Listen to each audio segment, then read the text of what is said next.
السلام علیکم ورحمۃ اللہ وبرکاتہ۔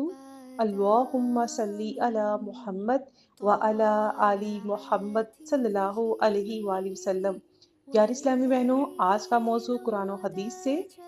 یہ ویڈیو ان بہنوں کے لیے ہے جو نماز، روزہ، قرآن اور صدقہ جیسے اعمال تو کرتی ہیں، لیکن ساتھ ہی غیبت، چغلی، گالی یا دوسروں کے حقوق مار کر اپنی نیکیاں ضائع کر دیتی ہیں۔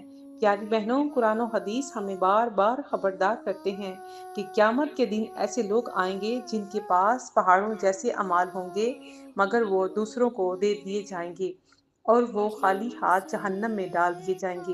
پیاری بہنوں، اس ویڈیو میں آپ سنیں گی قرآن کی آیات کے حوالے، حدیث نبی صلی اللہ علیہ وآلہ وسلم کی نصیحتیں اور دل کو جھنجھوڑ دینے والا پیغام۔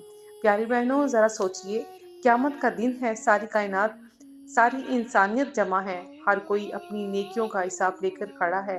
آپ نے بھی دنیا میں نمازیں پڑھی، روزے رکھے، قرآن پڑھا، صدقہ دیا، اور آپ بڑے سکون سے یہ سوچ رہے ہیں کہ جنت آپ کا مقدر ہے، مگر اچانک فرشتے اعلان کرتے ہیں، یہ وہ شخص ہے جو نیکیاں تو لایا ہے مگر لوگوں کے حقوق مار کے آیا ہے، زبان سے دوسروں کو تکلیف دے کے آیا ہے، غیبت اور چغلی کر کے آیا ہے، اب اس کی نیکیاں ان مظلوموں کو دی جائیں گی۔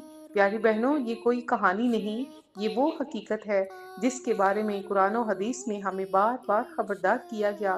اللہ سبحانہ تعالیٰ سورۃ الفرقان آیت نمبر 23 میں فرماتے ہیں، اور ہم نے ان کے اعمال کی طرف متوجہ ہوں گے اور ہم ان کے اعمال کی طرف متوجہ ہوں گے، پھر انہیں اڑتی ہوئی خاک بنا دیں گے۔ پیاری بہنوں، نبی صلی اللہ علیہ وآلہ وسلم نے فرمایا، قیامت کے دن ایک شخص لایا جائے گا جس کی پہاڑوں جیسے نیک اعمال ہوں گے، لیکن وہ دوسروں کو گالیاں دیتا تھا، تہمت لگاتا تھا، کسی کا مال کھاتا تھا، کسی کی عزت پامال کرتا تھا، تو اس کی نیکیاں ان سب کو دی جائیں گی، اور جب نیکیاں ختم ہو جائیں گی تو ان کے گناہ اس پر ڈال دیے جائیں گے، پھر اسے جہنم میں پھینک دیا جائے گا۔ صحیح مسلم۔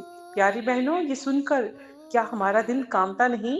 کیا ہم نے کبھی سوچا ہے کہ ہم بھی نیکیاں کر کے اپنی زبان یا اپنے رویے سے سب کچھ ضائع نہ کر دیں؟